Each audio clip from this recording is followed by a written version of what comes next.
The Defence Secretary Ben Wallace has said in order to avoid sending soldiers into the battlefield with pitchforks, we need to cut down the size of the army. He's been setting out the future of the armed forces in a government policy paper, which was originally published before the war in Ukraine started. Let's talk it through with Robert Fox, the defence editor at the Standard newspaper. Hello, Robert. Good to have you here. Good evening. And on the line, we've got Major General Tim Cross, retired British Army commander and logistics expert. Tim, hello. Hi, John. Nice to talk to you again. Great to have you here and welcome. Robert, can I come to you first? What are your thoughts on these coming cuts in troop numbers? I think I've seen it suggested we're going to go to a level which was as low as we've seen since the Napoleonic War. Well, they've the rumour machine has been working pretty well, and of course the big bogeyman, the enemy, very easy target is the Treasury. There was a wonderful rumour that the Treasury believe we can only afford an army of 55,000. Ben Wallace, who's quite a skilled operator, as you know, loved to let that one run. In fact, I don't think much is going to happen. There are problems. There are problems with recruiting, very serious problems right across the piece, but particularly with the three main armed services. The minor ones, like the Royal Marines, are terribly popular.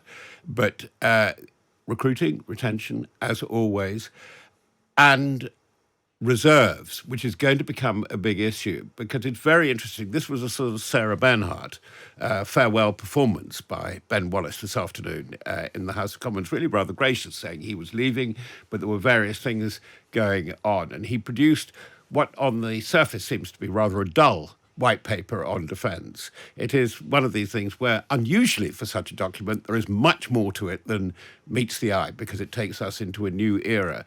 And what Wallace and his team have been warning, and oh boy, they've been working on us defence correspondents over the weekend, and very skillfully, is we've got to prepare for a perpetual sense of being on the edge of war, particularly with Russia, warning about China, warning about spike challenges coming up from Iran, for example, and deteriorating conditions in the Middle East, but above all, sub-Saharan Africa, saying you ain't going to have it as good as you've had it up to now. And both in the document and in his really rather good speech, I add, he said the era of the peace dividend since 1989, when the wall came down, is over.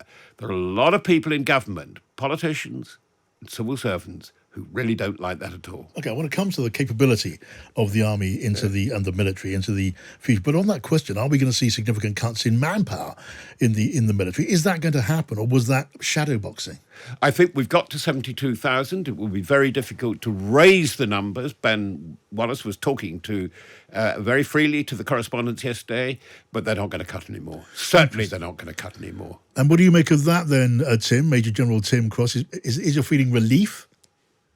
Yeah, to some degree it is, actually. I have to say, I've read the paper, I've seen the paper today, and there's much in it to commend it, actually. I've got a lot of time for Ben Wallace, and Robert is alluding to that. Ben has fought hard over the last few years, and I think he's going to be a great loss. Whoever succeeds him is going to be, have their work cut out. People were very worried, and Robert, again, is right. The Treasury and a lot of civil servants, I have to say, and I've spoken to quite a few of them, keep talking about 50,000 in the army and so on. So to stay where we are, it's not brilliant, but nonetheless, it is not our worst fears. Essentially, from an army point of view, the government are saying we're going to retain the ability to deploy a fighting division of 2 armoured brigades with combat teams, plus deep strike, deep recce, and the enabling capabilities, the logistic capabilities, sustainability, etc., and retain leadership of the ARC as at a core level. And those are pretty important points. Now, in terms of numbers, I've always argued, and still would argue, there is a critical mass below which, if you fall, you stand in real danger of not being a major first team player. And I happen to believe that 72,000 is pretty close to that. If I'm honest, I think it falls below it. And the government are trying to use reserves to sort of bulk those figures up a little bit. And I can understand why, because going on to the other side of the coin, they are investing in technology, cyber, space, data, AI, all these other things that you've been referring to. And those things are very important. We're seeing that in the context of Ukraine. We're seeing it in unmanned vehicles and so on and so forth. So I do think the paper is not a bad piece of work, actually, and there's Yeah. quite a lot to commend it. Okay, Robert. Now, troop numbers, force numbers are not the only metric that matters. There's also capability. There's interoperability. I think that's the phrase for forces working together, complementing each other's skills and particular contributions. On that, how do you reckon the plan performs? Well, they have got the aspiration there and they know what they need to do because, again, this is rather commendable about this paper. It is understating. It is not shouting from the rooftops, but it is really that things have got to be connected, particularly in logistics in the new domains that Tim has just talked about. What we were shown yesterday was a Defence Research Department, DSTL, the kinds of things that they're looking at. We're in the quantum age now. DSTL, the main agency, has bought its first major quantum computer. We were looking at direct energy weapons. We were looking at what cyber is going to do. And this is where I think I slightly would put a gloss on what Tim has said. Yes, we can say we want 2 armoured brigades, but oh boy, those brigades are going to look very, very different from the ones that he and I would have seen in the Gulf in 91, the formations that were put out by the British Army of the Rhine. It will be lots of different building blocks, and where, again, he is right, and I think this is one of the really big question marks with this document, is that they want a fully viable reserve of up to 30,000 across all 3 armed services. Now, as long as I have been in defence and military reporting, which is nearly half a century, I have heard this before, and they've never quite done it. Right, Tim, just a last word with you. I think I've heard read Robert describing the war in Ukraine as in some ways a sort of a laboratory for war fighting. I don't think you meant that in a cold-blooded way. It's just a practical way of describing what's happening as weapons are used. Tim, has that been a valuable exercise from the point of view of the needs of the military?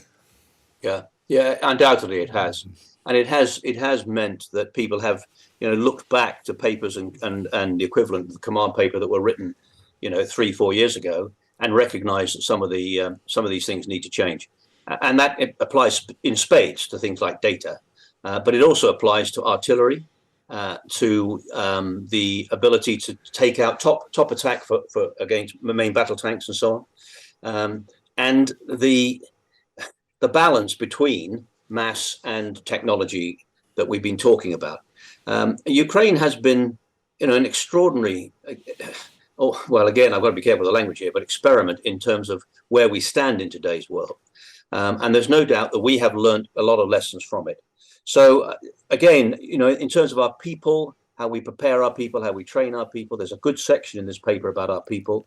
There's a good section on the first part of the paper, actually, on strategic advantage, which is picking up those lessons from Ukraine and trying to say, okay, what does that mean to us? Not just in the land environment. I mean, we must think of this in the maritime and the air environment. And the utilization of, all of those capabilities to be. And again, there are lots of buzzwords that always flow around in these papers, lots of pretty pictures and buzzwords and so forth. But the reality, Ben is right in saying you can't see space and data and land and air and maritime as separate ways of fighting. They all have to be integrated. You have to manage the data flow between them all. You have to be able to communicate across them. You have to be able to deliver the right weapon system from either land, sea, or air to deal with an issue, and they can't live in silos. And that's, it's not an easy business. We've been talking about it for quite a while, actually, but Ukraine has demonstrated that in spades, I think. Okay, really, really interesting. Always great to get your thoughts. Major General Tim Cross and Robert Fox, great to have you on the programme.